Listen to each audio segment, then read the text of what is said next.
You're still there eating away.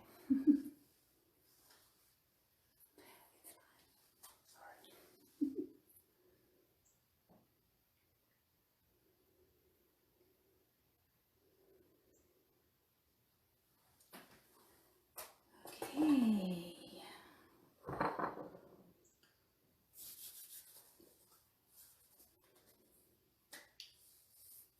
Just wait one more minute. Sure, take your time. I mean, it is what it is. Totally fine.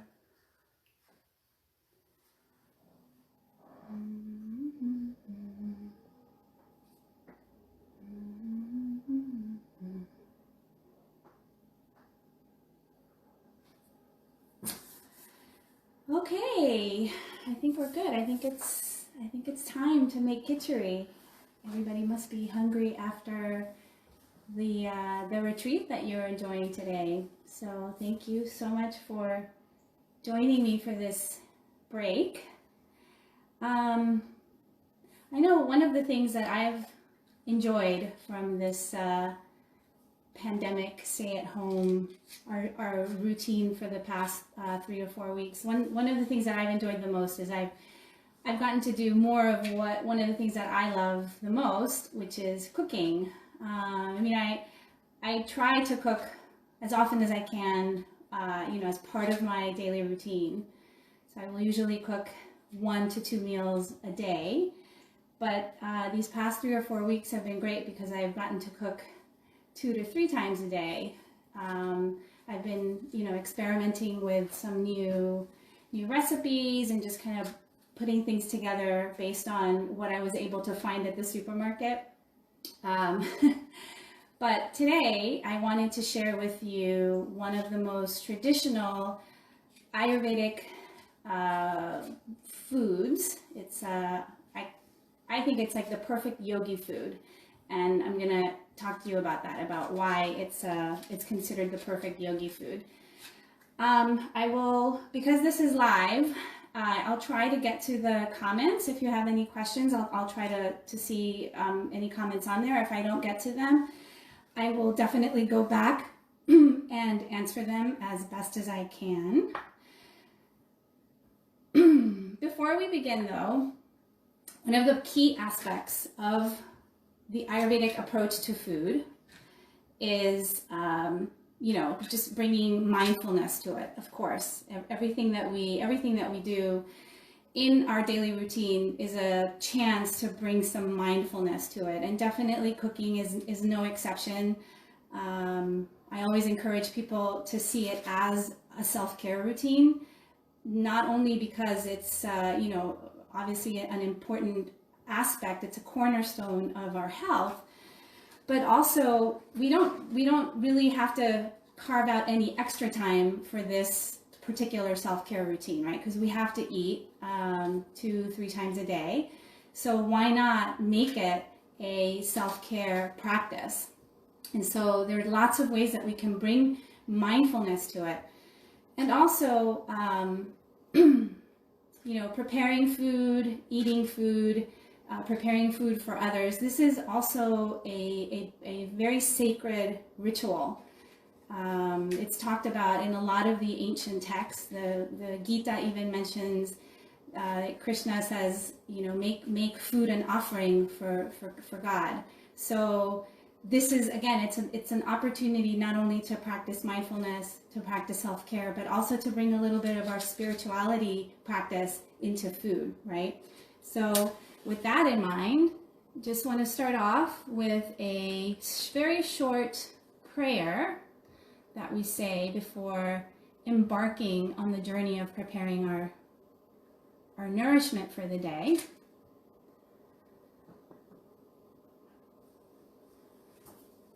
So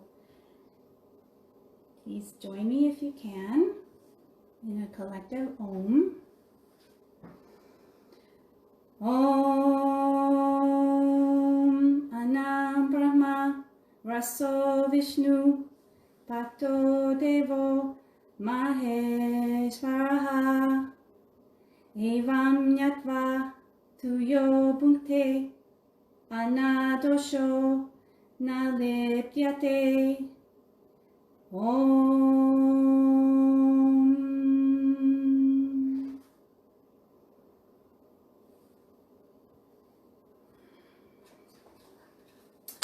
All right.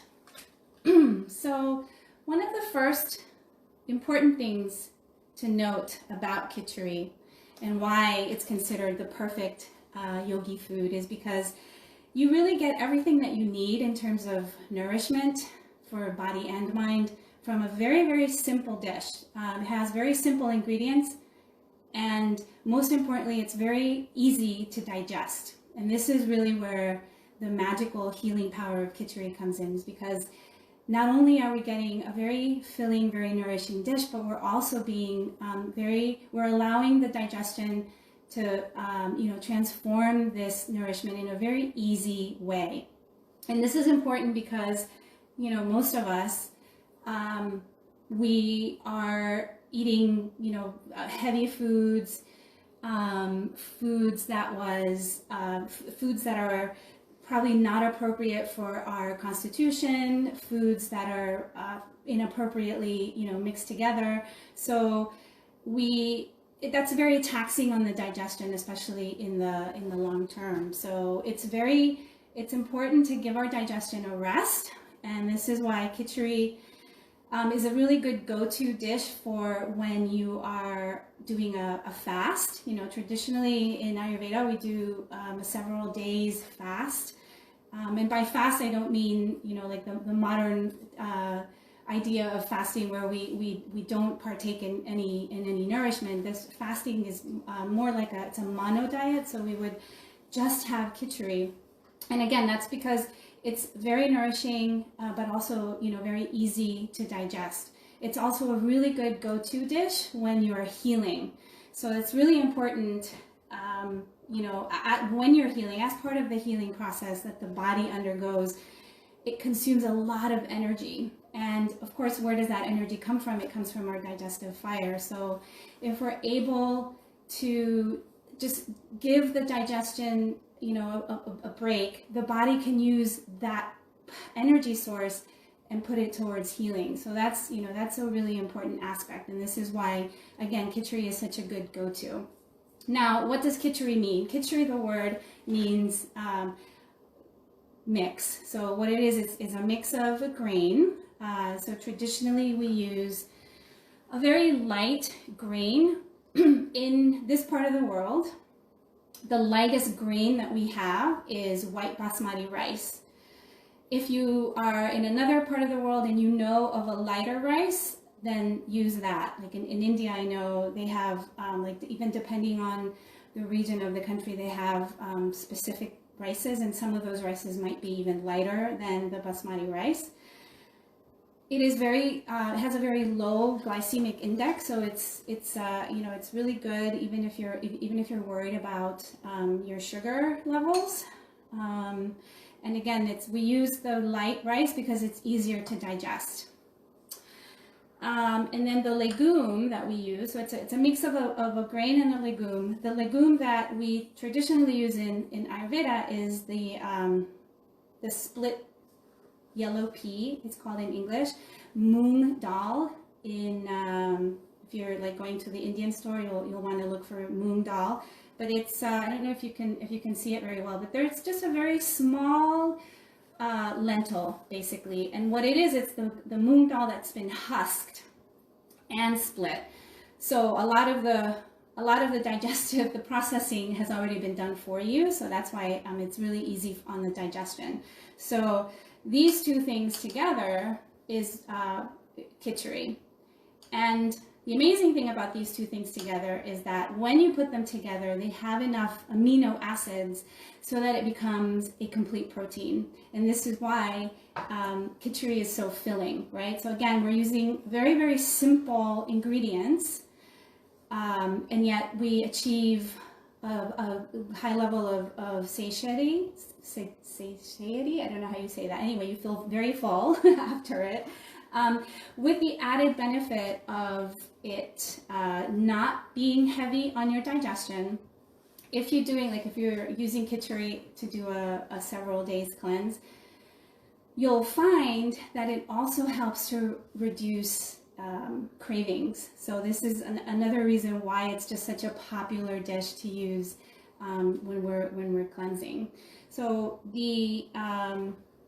Another important aspect of Ayurvedic cooking and nutrition is, of course, the use of the 6 tastes. And Kitchari is a great way to incorporate the 6 tastes because we're able, like I said, the word Kitchari means mix. So we're able to mix a lot of different tastes into this one dish, again, making it such a powerfully healing dish. One important thing is to note that the moong dal has the astringent taste, and the astringent taste, I think this is something that Ali mentioned in her nature walk this morning, is that we don't normally get the astringent taste in our standard Western diet, and yet it's such an important taste for proper digestion. So the astringent nature of the dal helps to scrape away toxins from the digestive tract. So this is, again, another reason why we use it during a cleanse. So all of these things, that I have here are other things that you can incorporate into your Kitchari. Now, before I go on, as I said, the traditional grain that we use is a light white rice. Yes, you can do brown rice, because I get this question a lot. If you want to, if you prefer brown rice for whatever reason, that's fine, as long as it's easily digestible for you. The brown rice, but white rice is basically husked brown rice, so therefore it's easier to digest than the brown rice. But if you already have brown rice in your diet and you know that you can easily digest it, then yes, you can use it.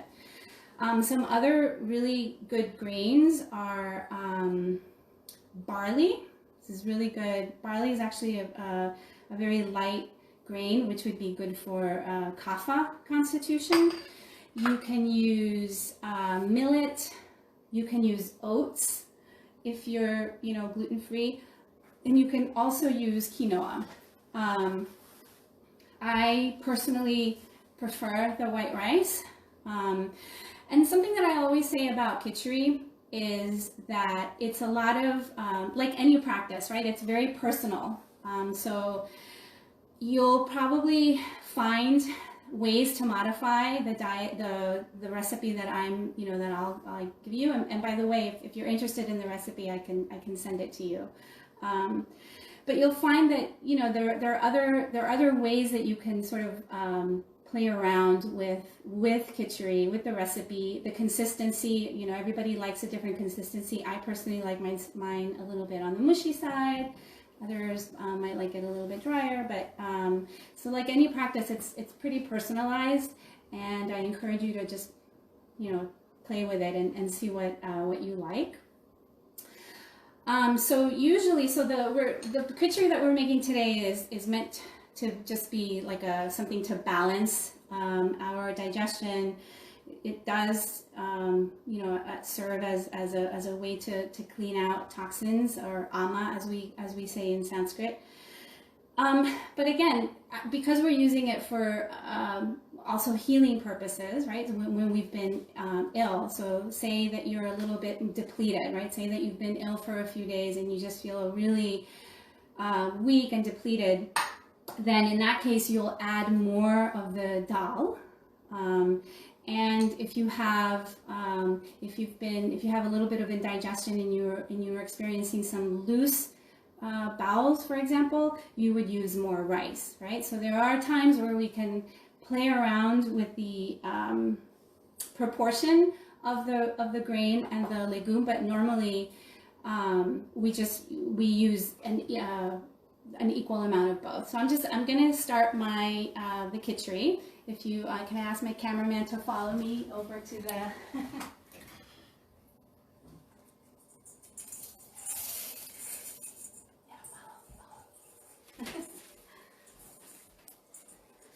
So I'm just putting it into the pot with some water. What I do is I cover it with water first until it boils. So I put it on like medium heat, and then I'll let it boil. I'll bring it to a boil, and then I'm going to lower the heat to simmer. So we're just going to leave that there while we go back and I tell you a little bit more about Kitchari. Thank you, cameraman. My head's a little cut off.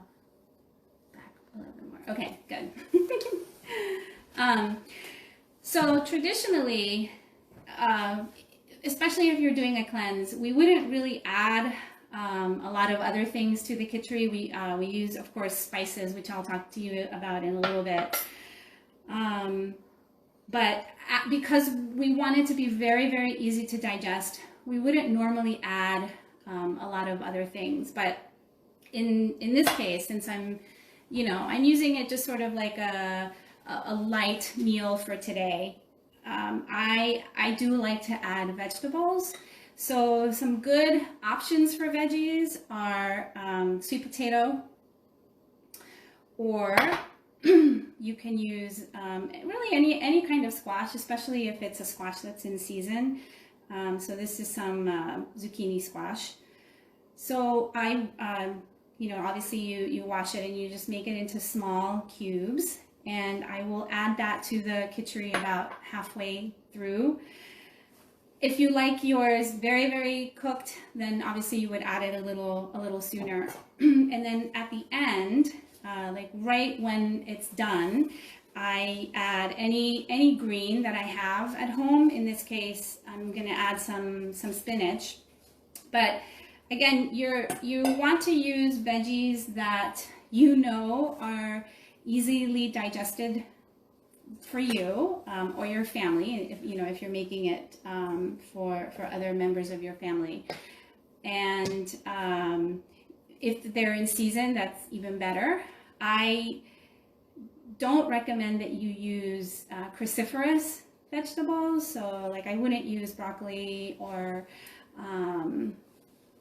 cauliflower or Brussels sprouts or something like that. The cruciferous ones do tend to increase vata. So if you already have like a gas prone digestion, I wouldn't recommend that you use that. So any soft veggie that is appropriate for your constitution and for your digestion is fine. Another element that we use besides the spices are ghee. So traditionally we would use ghee. If you prefer not to use ghee, if you're avoiding dairy, or if you're vegan, or even if you are, if you have high cholesterol or even borderline cholesterol, then I definitely would use less ghee. I mean, ghee is still good and safe, but I would definitely watch how much you use. So we usually I'll use it in a little bit to toast the spices before putting it into the Kitchari. And also you can use the ghee as a garnish. So you just put melted ghee on the Kitchari. It adds a very nice taste to it, and obviously it's also very grounding, and it's especially good for vata and pitta. So spices, what do we use? You can basically use any spice that you want. There's really no right or wrong when it comes to spices. Because we're making a Tridoshic Kitchari today, I'm using like what we would consider a Tridoshic spice mix. So I'm using I use cumin, fennel, coriander. Because I am Kapha constitution, especially in the winter, then I might add some mustard seeds, which are incredibly heating. And so they're really good for Kapha dosha, but I would not recommend it for Pittas. Pitta, of course, can use, I always like to use some fresh cilantro also, which I add towards the end. Ginger root, which I grate. So I just take a little ginger grater and I just grate some ginger. Again, depending on how much heat you want. I eyeball when I'm in the kitchen. I always say that recipes are like, they're a nice reference, they're a nice guide, but in the end, I always eyeball it, and I know what I like, and I know what my family likes. So, but of course, keep in mind that ginger is very heating. So depending on how much heat you want, if you have, I could use some heat today. As you can tell, my throat is a little dry because it's very dry outside, right? It's a very windy, cooler day. So I do want a little bit extra heat in my kitchari today. So I just grate some ginger. And I also, you probably can't see it, but I was able to find a little bit of fresh turmeric. So whenever you have fresh ingredients are better. So if you have the fresh ginger, if you have the fresh turmeric, you know, that's always better. But of course, if you only have access to the powder, that's fine too. But we always want to go to the fresher ingredients. So I'm just going to grate that, and I'm going to throw that into the kitchari once it boils. Let me just check on it. Okay. So it's boiling. So now I'm lower the heat, and I'm gonna add the ginger and the turmeric to it. So lower the heat, add the ginger and the turmeric. So what I usually do, as I watch the kitchari, is I'll just keep adding water until I get the desired consistency. So of course, number one is make sure that the dal is cooked, right? So you would just take a little bit, and you know that it's cooked when you can smash it with your finger. So if you can't do that to the dal, then it's not ready. And if the water has been consumed, then you would just add a little bit more water. Speaking of water, I need my water. Thank you.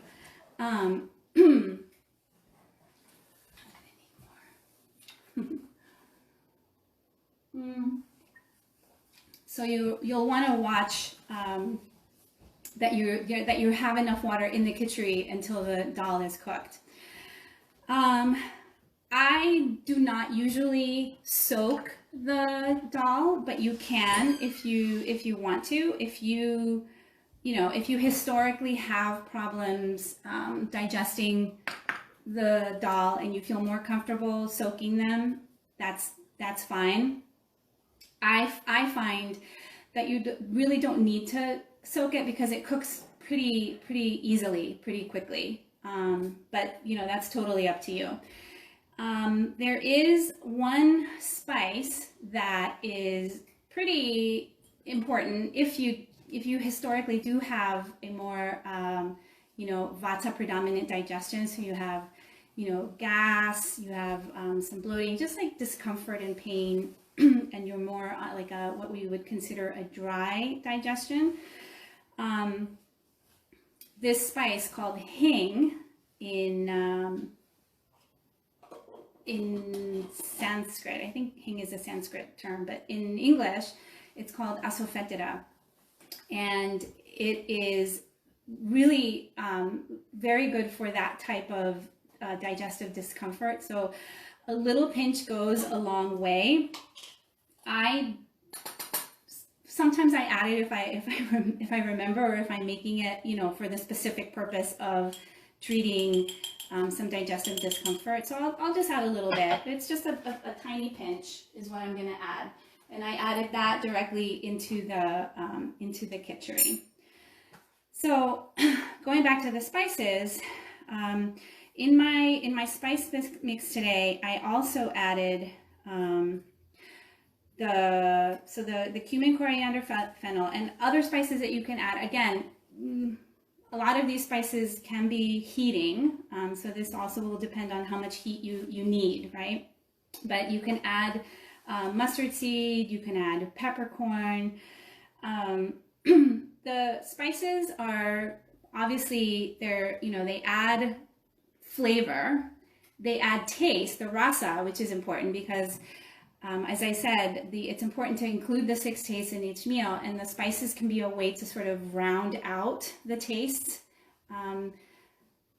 You can kind of think of Kitchari as like a vehicle for adding, the spices that you need.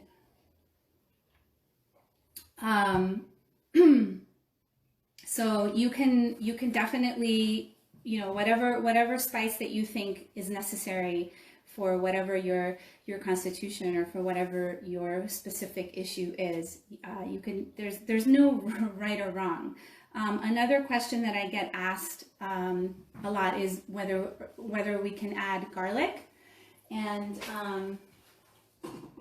sorry, I have to add more water to it.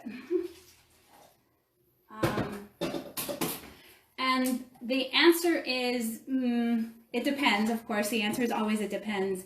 So garlic is very rajasic, right? Which means that it can be very, very activating for our mind. So it will depend on what your current mental state is. If you don't want this agitation, and some people are more prone to it than others. Obviously, some people are more sensitive to it than others. But traditionally, garlic is considered a rajasic substance. So we generally would not add it to Kitchari. Having said that, garlic is very, very, very healing. It's a natural antibiotic. So of course, if that is the healing property that you need, then absolutely add the ginger. But I think most Kitchari recipes that you'll see out there would not include garlic. I normally don't add garlic to my Kitchari. But again, the beautiful thing about Kitchari is that there is really no right or wrong. So, and also another extra that you could add is coconut flakes. So that adds, some extra sweetness to it. If that's something that's something that you would normally like.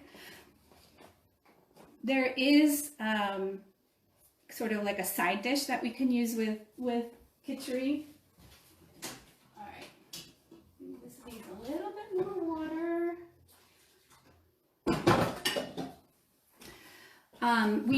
So as I said, we can use the cilantro as garnish, but if you want to take it one step further, you can make a nice cilantro and coconut chutney.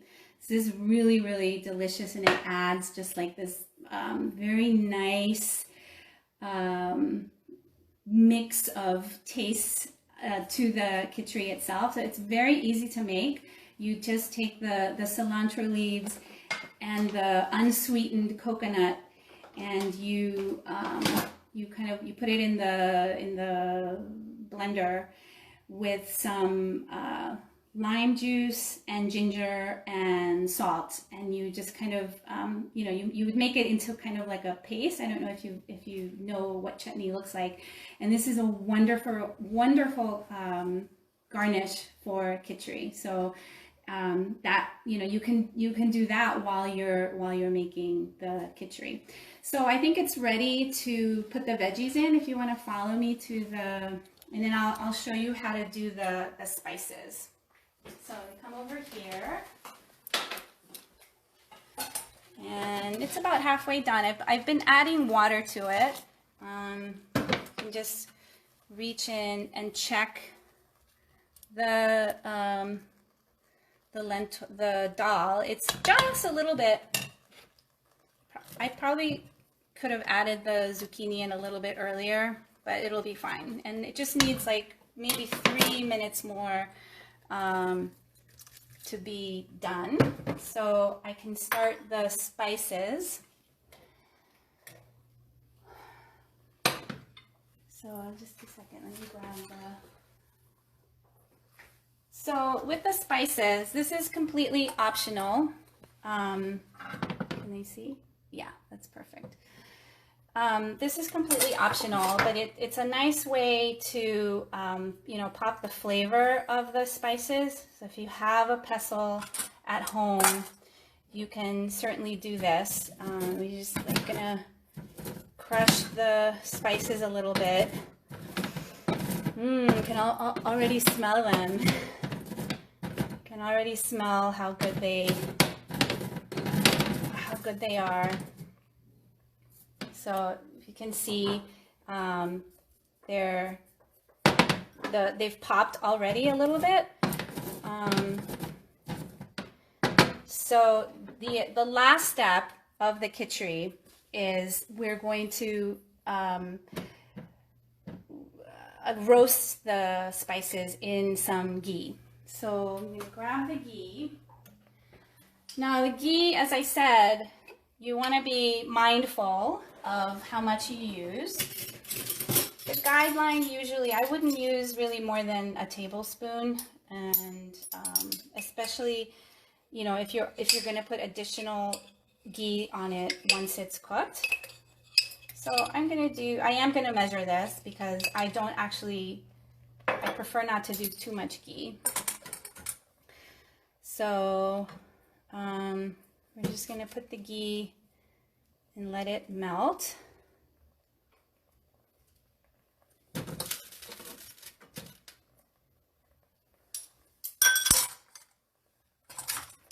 And while the ghee is melting, I'm going to just do one more check over here.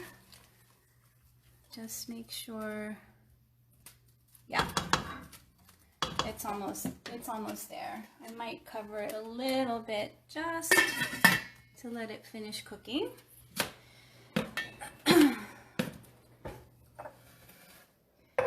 And the way to test if the ghee is ready, if it's hot enough, is you just throw one in, and it needs a little bit more heat. It'll just start popping, and this is only like a few seconds, depending on how well roasted you like your spices. But really, it's just a way to, the flavor pops out a little bit more, and heating also is more activating for the properties. So this is, it shouldn't take that long. So just about ready.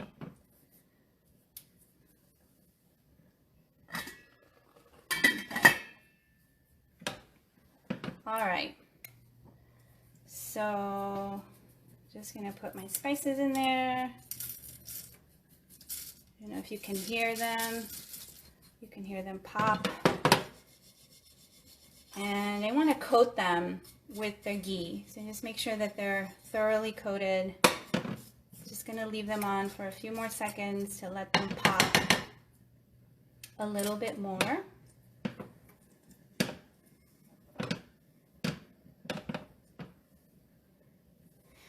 And once they are done popping,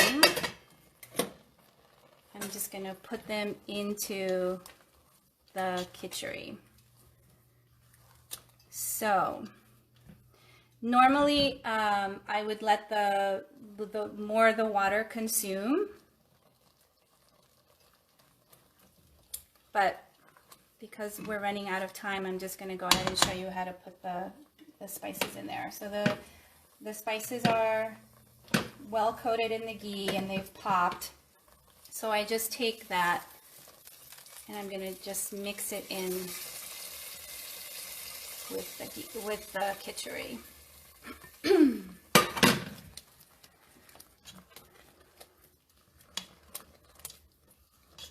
All right.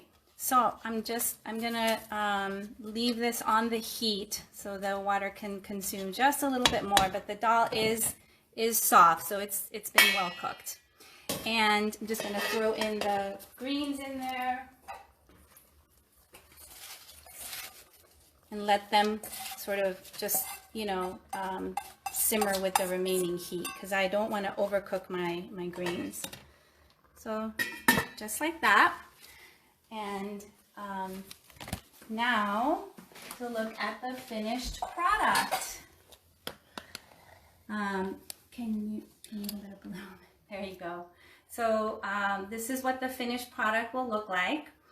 And I like to garnish it with, well, I love to put fresh lime juice on it. So I'll put the lime juice on there, and we just have a little bit of a garnish with the lime and the cilantro.